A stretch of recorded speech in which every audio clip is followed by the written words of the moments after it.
Hello everybody, and welcome back to Writing the Rapids, the show where I, Joe Bielecki, talk to writers about writing. Very often those writers have been recommended to me by someone who has previously been on the show, or it's a Rejoinder episode, which this is. We're talking to Sam Richard again. Sam Richard is the author of a few books, including Grief Rituals and Sabbath of the Fox Devils, and we're primarily talking about his anthology, Profane Altars, which is the 10th anthology he's edited. His short fiction litters the literary wasteland in various anthologies and magazines, and he has been nominated for several awards and even won two. He was widowed in 2017. He slowly rots in Minneapolis, where he runs Weirdpunk Books, and you can stalk him at Sammy Totep across socials or at weirdpunkbooks.com. In addition to Profane Altars, we're also talking about the new zine Profane Sorcery. But before we get into that, let's remind you how you can support the show. Patreon.com/noisemakerjoe is where you can most easily and constantly support me. For just $2 a month, you get these episodes a little bit earlier than everybody else. Also, you can buy my book. It's called Tired. It's on Amazon, and I think it's pretty good. Otherwise, like and subscribe, share with a friend, post on social media, that sort of thing. Now, without further ado, let's get into my conversation with Sam.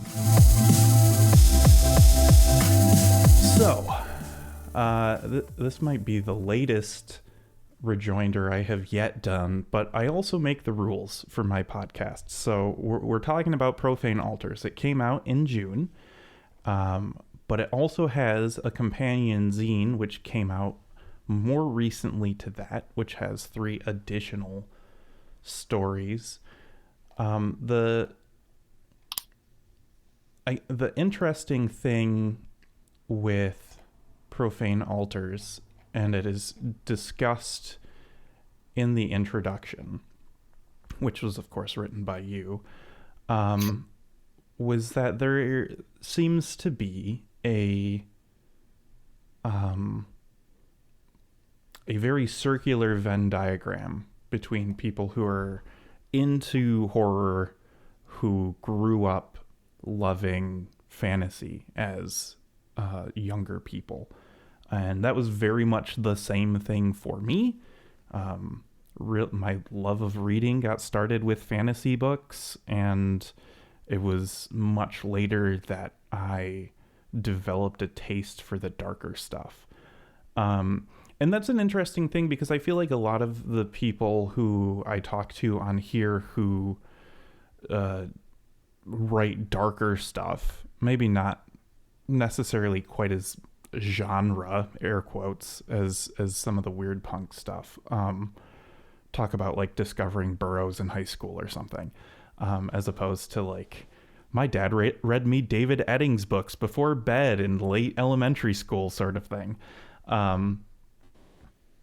So I found that interesting, and apparently you also found that it was a big enough group of people to edit an anthology of their writing. Yeah, it's an interesting thing, because I feel like I'm probably much more firmly in the camp of the other people you were talking about. Mm-hmm. Like, it was Burroughs for me. It was Burroughs, it was Acker, it was, Ballard. All the transgressive writers are like my primary influences. But especially, I think we maybe, or a lot of people, I don't know, people get more solidified into the things that they like as they get older, right? So when you're younger, when you're in high school, like, you usually try a lot of things. Usually, I historically, like, there were some fantasy that I liked when I was younger. It was really in high school, where it was like Howard, Robert E. Howard's the big one, but also Carl Edward Wagner, like, incredible shit. I loved that shit when I was in high school, but there was honestly kind of outliers to much of what else I was reading at the time. But it is true. I was like thinking about this idea just from talking with friends, just from being very into sword and sorcery as a thing, and realizing just how many of us love that genre. And even it, like, for me, it was also, even at that time, like, as a kid growing up, I was born in 82. So I was born in the post-Conan boom of films. And I grew up watching all of that shit. Like, that stuff is really kind of probably where the bread and butter of it seeds back for me, is like, everything from Lady Hawk to Fulci's Conquest to the Barbarian Brothers movie to like all of the different good, bad, like indescribable films of that genre, and just having these conversations with friends about that over time, and then being like, wait, like so many people I know are into this. So many of my writer friends who I love to work with or would love to work with also have a lot of love for this genre, its conventions, and kind of where it went historically and where it could continue to go. And I don't know enough, I will say, just as like a mild thing, I don't know enough about where the genre has been at for the past 20 years, aside from a couple other things, other people. I know about Old Moon Quarterly, and they're fucking doing awesome shit. But in terms of like, that genre is old, like all these genres we love. And there's periods of it that I just don't know that much about. But I'm always curious to, talk like just all these conversations with friends. And it was like, fuck it. We all love this, but we also all write horror. Let's just do this. It sounds fun as hell. Mm-hmm. Yeah. And I got that reading all of the pieces. I like that attitude of like, you know what? I haven't tried writing like this in a while, or I haven't like explored this part of me for a while. It's always interesting. I think about that with music a lot, where I'll kind of rediscover a band that I listened to religiously for like 6 months, 1 year in high school or something. And it's like, oh my God, this had such an impact on me at the time, and for whatever reason I fell off. And I'm finding that with fantasy now. I've been toying around in my own writing with doing some fantasy stuff, and the From Software pantheon of games I think has a lot to do with that for me.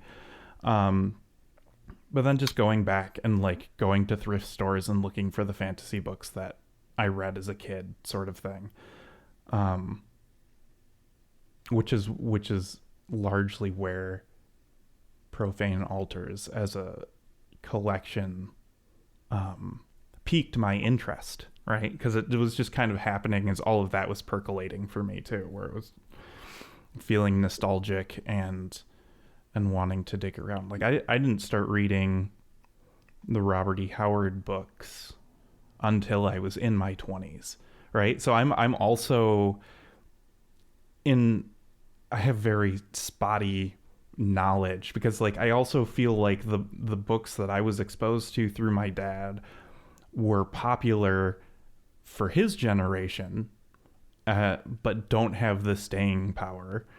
Like if I say the Sword of Shannara, how many listeners are going to like feel as energized by that as I do?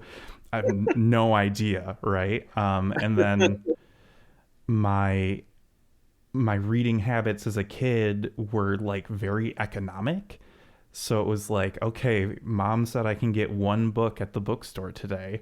I'm going to find the thickest fantasy book I can find. Oh, this one's 3 novels in one? Well, I guess I'm getting that one. And it's not even like we were poor or anything. It was just min-maxing my mother's love or something. So yeah, I like that. I liked I found that I was going into it kind of expecting more of like the Dark Souls type of thing. And it was more Conan, which is nice because I also like that. And again, like, as far as what like indie genre people are doing, I feel like every couple of months I feel like making a post on Blue Sky or Twitter about like, man, I wonder what those people are up to, and either doing it and getting not a lot of response, or just not doing it. And so it's like still a mystery to me. I was talking with Matthew Mitchell, who's in Profane Altars, I think today, it might have even been earlier today, and he brought up these Horse Clans books those paperbacks look like they're from the 70s, if I had to guess. And they were books that his dad read, that he then read. And it's like you said, these who remembers that? Yeah. Who but like a small handful of people are like listening are going to go like, oh man, the Horse Clans books, the series where there's like 30 of them or whatever the fuck it is, they all are numbered. And it's like, he showed me book 18, I think. But it's like that there's these genres or these series, these authors within that genre that, like you said, are like, didn't really, maybe not even it's about standing the test of time, but didn't catch in a way where people of a certain age certainly remember them fondly, but they didn't have the enduring quality that some of the other stuff has. And I'm like as interested in that. Like I collected Daw Yellow Spines because I love the art and they put out so many books by so many authors that I love, but they also put out books by authors I've never read. And if I find them, especially when they're cheap, I'll be like, well, this one looks cool. And then I'll get it home and I'll be like, oh, it's book 4 of a 6-book series. I guess I'm now going to hunt for the other 5 because it looks cool enough that I'm going to read it at some point, and probably it's awesome even though no one talks about it. Yeah, it's it's different from science fiction too.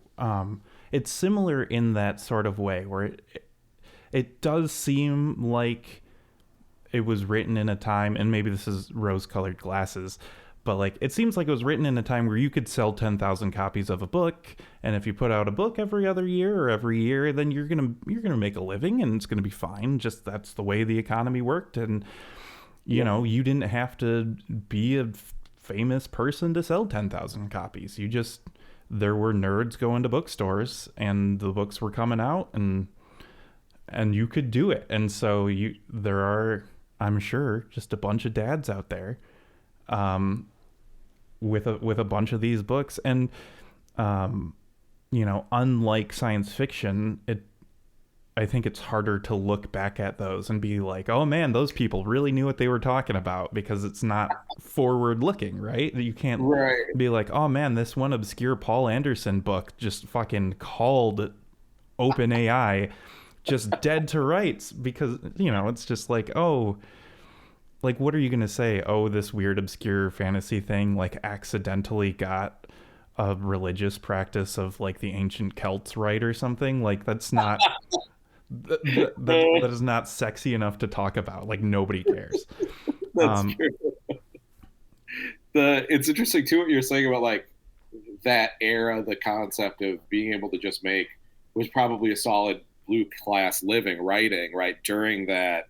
Like that was the mid-list era where it wasn't just bookstores. Like those books were pharmacy spinner racks and checkout aisles at grocery stores. So they were like literature for like everyday people. They were accessible. You didn't have to go out of your way to find them. Kids could get them without having to drag mom and dad to the bookstore. It's like, we're at the grocery store. Yeah, you can buy that. It's only $3 or even look at various older than that times. Like it's like, oh, it's $1.50 or 75 cents or whatever. And like, yeah, we can afford that this week. Like enjoy your Lynn Carter book. Mm-hmm. But that afforded so many writers like a actual living, and that we don't have that anymore. Like the mid-list fucking collapsed in the early aughts, and never, like obviously small press and self-publishing through print on demand and e-publishing and all that kind of helped stepped in around the same time to help like fill that gap, but not in the same robust way where that was infrastructure and access to readers who didn't have to seek it out. Yeah. And I'm sure the economics are different, but it's also just not that genre right now, right? Like it's yes, that too. it's thrillers for women and romance, which is great because those people got to eat too. Great for my wife. It's a golden age for her in the book club. Yeah. But for weird, smelly guys who use the GURPS tabletop system to plot out their stories, there's only one Steven Erikson. and aside from that, what are you going to do? Did you have a different focus between Profane Altars and Profane Sorcery when you were putting the zine together, or was it kind of like a director's cut sort of thing? No, it's a little bit. It's kind of less specific, less honed in. Mm. Profane Altars was specifically the collision of sword and sorcery styles and weird horror. And there's, I'm sure people would argue if all of the stories in there fit in some of those genre conventions, because it feels, some people I think that it means a very narrow thing, like sword and sorcery means an incredibly narrow thing. And there are other people who think it's a little wider than that. And I'd say all the stories fit. I think all the stories fit, but I'm not the judge. I just put it together. Profane Sorcery was more, I want to do so it includes the story that I was initially going to put in Profane Altars. And then I was like, no, I want to do something different. Like, I just kept thinking about it. It was like, I really love this story, but I'd like to.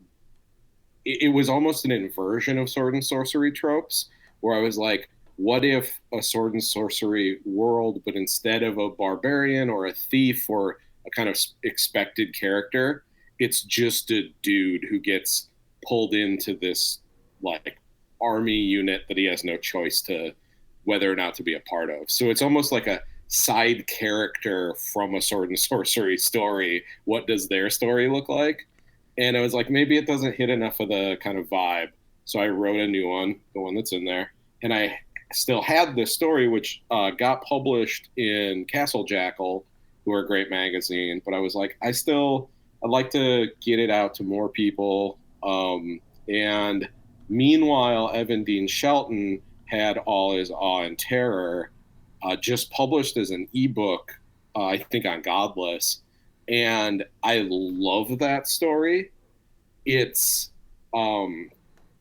basically sword and sorcery, but with this sci-fi element.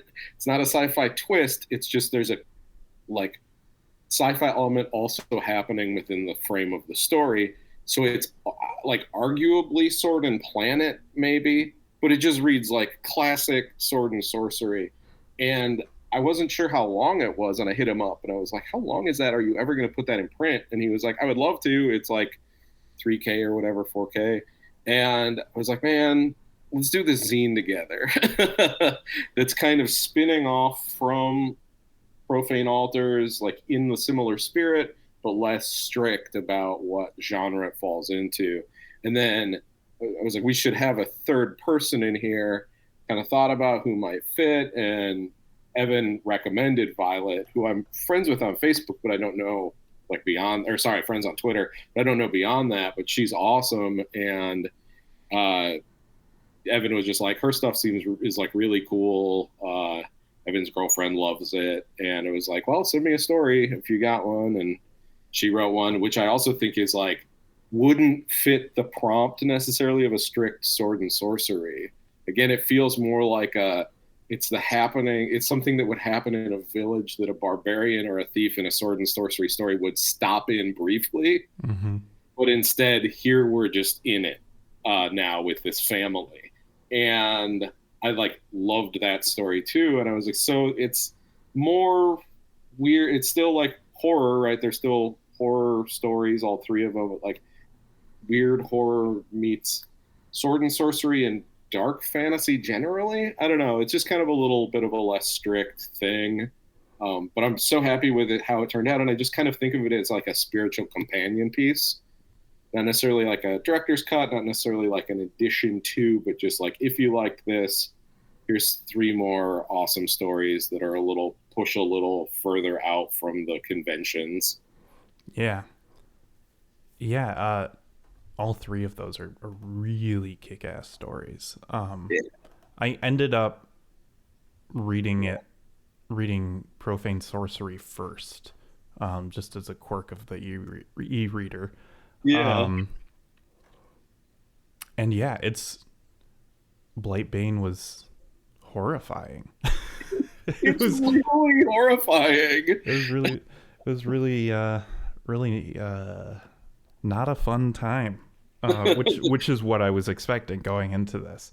Yes, and there's a creeping dread to the whole thing too. Like before it gets ultra horrifying, it's like the whole time you can feel it, like bad things are coming.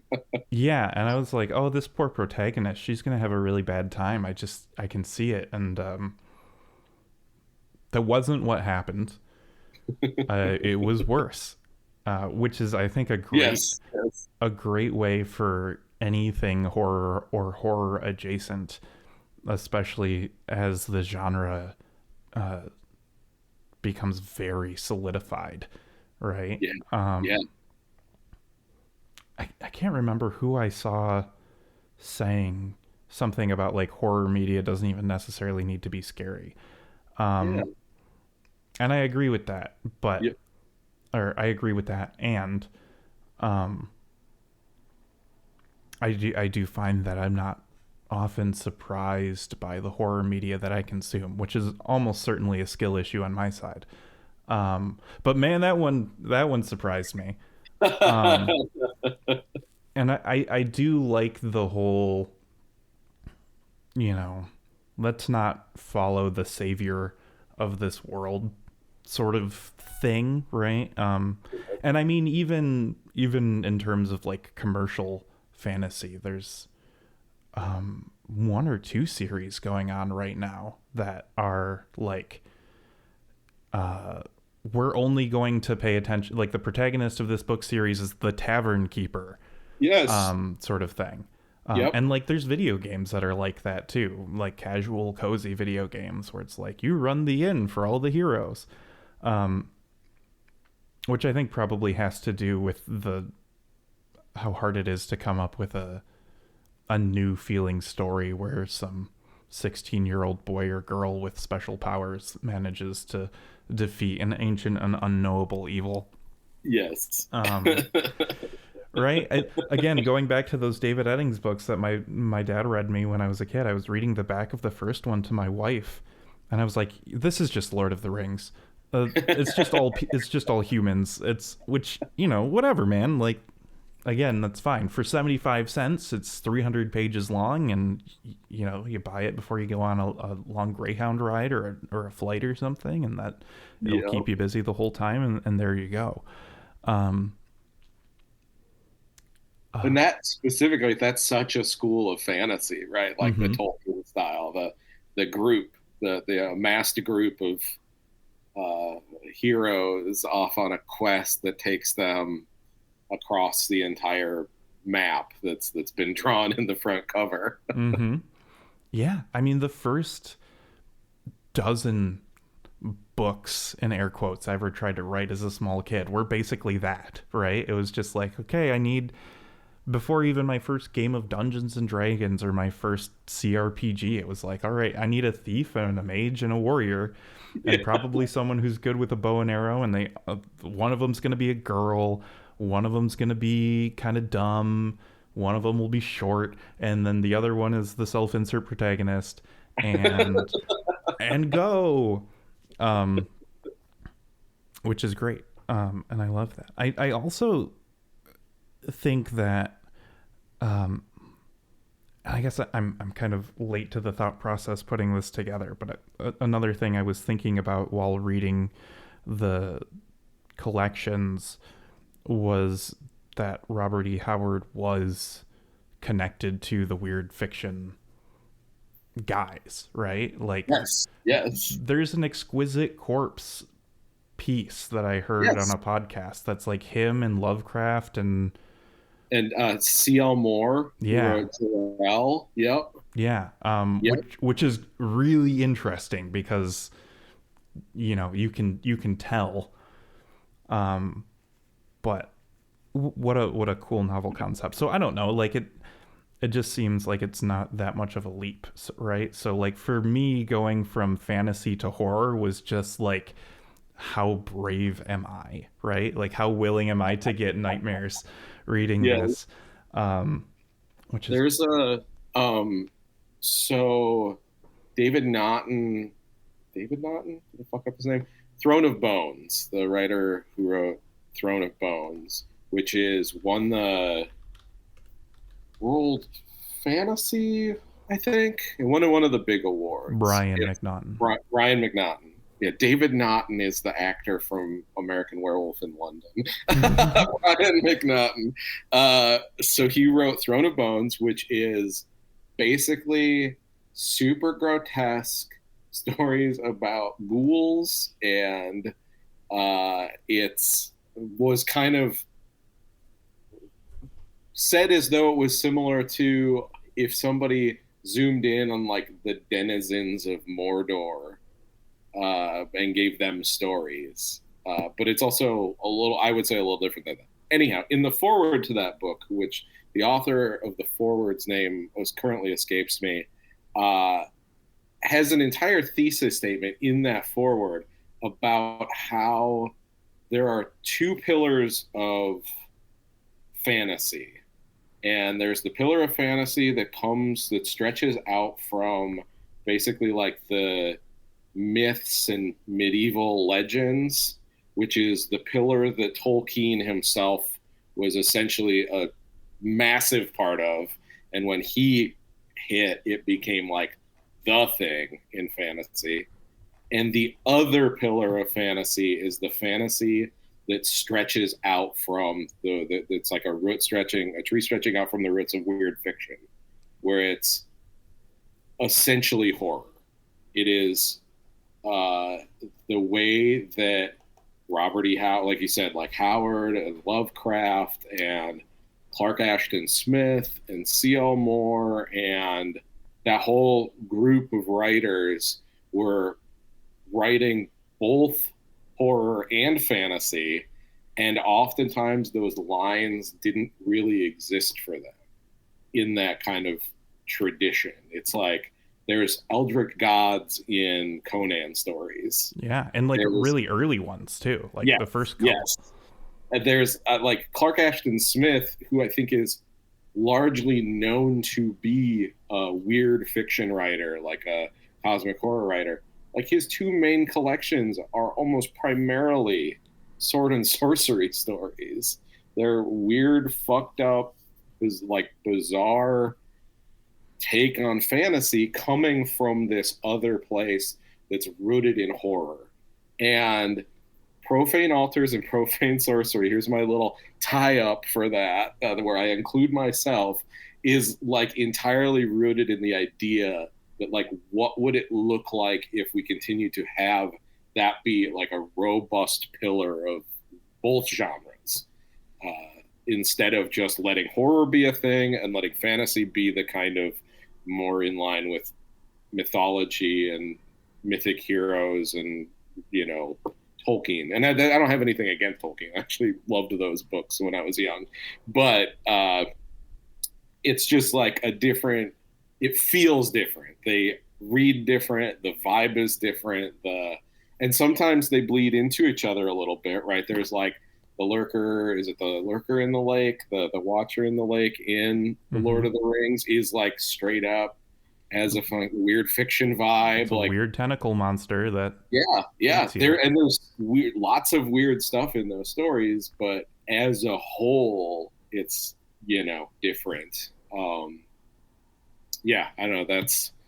That's my little thesis about it, based on this writer whose name I can't recall's thesis from the introduction of Throne of Bones, which is a good. S.T. Joshi. Nah, he didn't write this one. He probably did write a forward to that. Oh, did he? Oh, okay. Nope. There's. Yeah, not the one I read. In the afterword. Yes, that's right. He wrote the afterword. Well, I would have sounded a lot smarter if I had read a little bit further. I Googled. But I think that's good, and I support that wholeheartedly. And that is very useful to me personally. So hopefully it will be useful to other people as well. The other thing, I don't think we talked about it too much when we had you on for the full length, because we were largely talking about your writing. But while I was on Goodreads, to add Profane Altars to the currently reading, I was going through your thing, and you've edited like 1.5 million anthologies. I think more than any person I've had on this podcast by a country mile. Yeah, And this is 10. my Profane God, Altars is dude, number 10. that is so many. And I am curious why, not in an accusatory way, but you know, you're the person who has done it the most, who I've interacted with, and so it's that there's got to be something about it for you. So I guess that's the better way of asking, like, what is it about putting anthologies together for you? It's exceptionally fun when it's exceptionally fun. There are so much, probably at this point, over half, somewhere around the halfway mark of the anthologies I've edited at this point are me bothering friends and going, like, who are great writers, who I have either worked with or would love to work with, whose work I like and who I really enjoy as human beings, and going, I have this idea. Would you want to write a thing for it? And being pretty lucky in the friends who have said, hell yeah, that sounds great. So that doing that is, well, like distilling publishing down to its purest essence for me, because it's all about like, it's got a focal point for us all to like look at. It's got a aim that we're all going towards together, and it's eliminating all of the bullshit of doing a big anthology. And like, don't get me wrong, big anthologies are great. They're a lot of fun, but they're also take a ton of time and a lot of energy, and are also expensive as fuck. And with these smaller ones, it tends, like Profane Altars is the biggest of these smaller ones I've done in terms of story, like numbers of stories. I don't think it's the longest, but it's probably close to it. Right? Yeah, no, yeah, I don't think it's the longest. But this was, what is there, 7 of us? Mm-hmm. And I was like, I'm just gonna ask these friends, and so I eliminate the headache of an open call where a third of it are people who didn't seem to read the submissions guidelines. I eliminate the hassle of having to pick between 10 stories that are all really good that are playing either very hard on the same themes or have a very similar thing going on, because you often get things that really overlap. And so you're like, well, fuck, now I have to, like, I like these, I want this story type in here, but I have to pick one. How do you pick which one? Which is a whole process, but like, they're like, doing a big anthology, it can be great. Don't get me wrong. Like, I'll do more in the future. There's one probably slated for next year, but it's a lot of work and it's fucking expensive, because you're like, I'm buying 15 stories or 12 stories or whatever. And this is like, I bought 6 stories. And I asked people who I knew none of them would really be that similar to each other. The writers, like I said, people who I love in general and then also love to work with, got the prompt. Also knew them well enough to know that this is something they are into. These are from all these conversations just with writer friends, who are just like, yeah, man, remember reading this in high school or whatever, or like, oh, I see this element in your work. Cool. Did you read that writer? Oh yeah, way back when. That kind of vibe is so fun, and it just distills the entire process down to a much smaller bullseye, and it removes a lot of the stress, because I know I can trust these people. I can trust that they're going to deliver. I can trust that it's going to be awesome.